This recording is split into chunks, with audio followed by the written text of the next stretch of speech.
Welcome to youth corner. दुनिया में अक्सर यह माना जाता है कि दो ही लोग दुनिया में अपनी प्रगति को देखकर खुश होते हैं। यदि किसी बालक की, किसी इंसान की प्रगति होती है, किसी बच्चे की प्रगति होती है इस दुनिया में, वो आगे बढ़ता है, तो मात्र और मात्र दो ही लोग होते हैं, वो खुश होते हैं। एक पिता और दूसरा गुरुजन। जब किसी विद्यालय से अपनी पढ़ाई पूरी करके अगली विद्यालय को या अगली कॉलेज को जब विद्यार्थी भी पदोन्नत होते हैं, क्रमोन्नत होते हैं, तो उनकी क्रमोन्नति पर, उनके विदाई समारोह पर गुरुजन लोग भी बड़ा भावुकपूर्ण भाषण देते हैं, क्योंकि अपने परिवार के बच्चों की तरह गुरुजनों का भी उन बच्चों से दिल का रिश्ता जुड़ जाता है। और ऐसे समय पर यदि भाषण देना हो तो एक मसौदा पेश करता हूँ। आदरणीय प्राचार्य महोदय, उप प्राचार्य, मेरे समस्त साथीगण और मेरे प्यारे बच्चों, मेरे प्यारे विद्यार्थियों, यहाँ उपस्थित समस्त अभिभावकगणों, मैं आप सभी का अभिनंदन करता हूँ। आप सभी को मैं दोनों हाथ कटिबद्ध करके प्रणाम करता हूँ। आज हमारे विद्यालय के प्रांगण में एक विशेष आयोजन का, समारोह का आयोजन किया गया है, एक आयोजन रखा गया है। जब हम भी इस विद्यालय में आए थे तब हमने भी अपनी पढ़ाई, अपना शिक्षा का वो काल पूरा करके जब अगले विद्यालय में हम भी विदाई हुए थे, तब हमें भी इसी तरीके का एक आयोजन रख के, इसी तरीके का एक विदाई अवसर प्रदान किया गया था। आज वही अवसर मैं मेरे प्यारे विद्यार्थियों के लिए मेरे सामने देख रहा हूँ। आज इस तारीख को हम बड़ी संख्या में छात्रों के युवा समूह को इस विद्यालय में लगभग 10 साल 12 साल व्यतीत करने के बाद विदाई देने के लिए इकट्ठा हुए हैं। आप सभी लोगों ने यहाँ से, आप सभी विद्यार्थियों ने यहाँ से बाहर जाकर किसी न किसी कॉलेज में, किसी न किसी विश्वविद्यालय में जुड़ने का सपना कई सालों से देखा होगा और एक लंबा इंतज़ार किया होगा।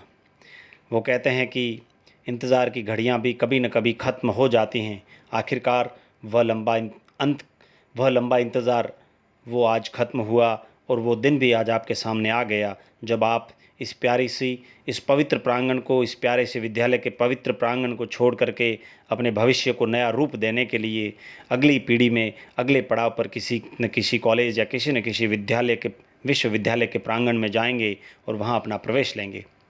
12वीं कक्षा के छात्रों, 11वीं कक्षा के छात्रों और अध्यापकगण सभी मौजूद हैं। मैं एक अध्यापक होने के नाते मैं आप सभी के बारे में, इन 12 सालों के, 10 सालों के साथ मैंने जो महसूस किया, जो अनुभव किया, उसके बारे में कुछ कहना चाहता हूँ। आप सभी लोग यहाँ पर उपस्थित हैं। आप सभी किसी न किसी कक्षा में पढ़े हैं। मुझे सब कक्षाओं में पढ़ाने का मौका मिला, इसलिए मैं मेरा अनुभव आपके समक्ष पेश करना चाहता हूँ। मैंने आप में अपना बचपन पढ़ते हुए देखा है। आगे बढ़ने और छात्रों को आकार देने के लिए छात्रों और अध्यापकों को साथ में मिलकर कई प्रयास करने पड़ते हैं, और वो प्रयास हम सब ने किए हैं, और ऐसे प्रयासों का रिज़ल्ट भी, परिणाम भी बहुत ही बेहतरीन आता है। विद्यार्थियों, अध्यापकों के कार्यों का विषय, अध्यापकों के विचारों का लक्ष्य, अध्यापकों के प्रयासों के प्रतिबिंब होते हैं। यह बात कभी नहीं नकारी जा सकती कि हमने आप सभी को शिक्षित किया और आपने हमें बहुत बड़ा सहयोग किया। हालांकि यह भी बात बिल्कुल सर्वमान्य सत्य है कि हमने भी अपने सभी से बहुत, आप सभी से कुछ न कुछ ज़रूर सीखा है। यह बहुत लंबा सफ़र था, छोटा सफ़र था नहीं, कुछ दिनों में पूरा किया जाने वाला सफ़र था नहीं। आप सभी की भविष्य में कुछ बेहतर करने की दृढ़ इच्छाएं आपके दिल में पली होगी। इस विद्यालय के आपके बचपन और किशोर अवस्था को देखा है, और अब आप सभी जीवन की युवा अवस्था में प्रवेश कर चुके हैं, और बाल अवस्था में आपको अध्ययन का कार्य करने का जो अवसर मिला वह काफ़ी मुश्किल था। वो आपके लिए एक अलग ही समय था। यह हमारी सबकी जिम्मेदारी थी कि कभी न कभी हमने तुम्हें प्यार किया और देखभाल की, और कभी कभी आपको कठिन कार्यों को पूरा करने के लिए हमने दिया होगा और ऐसे पर कभी डांटने की भी ज़रूरत पड़ी होगी तो हमने आपको डांटा भी होगा। मेरे प्यारे छात्रों, आप सभी को मेरी यह सलाह रहेगी कि इस विद्यालय की दहलीज पर खड़े होकर पीछे की ओर मुड़कर मत देखना, अपने सपने पूरा करने के लिए जी तोड़ मेहनत करना, आगे की ओर देखते जाना, संसार आपके लिए खुला पड़ा है। मेरी शुभकामनाएं हमेशा से आपके साथ रही हैं और हमेशा से आपके साथ रहेगी।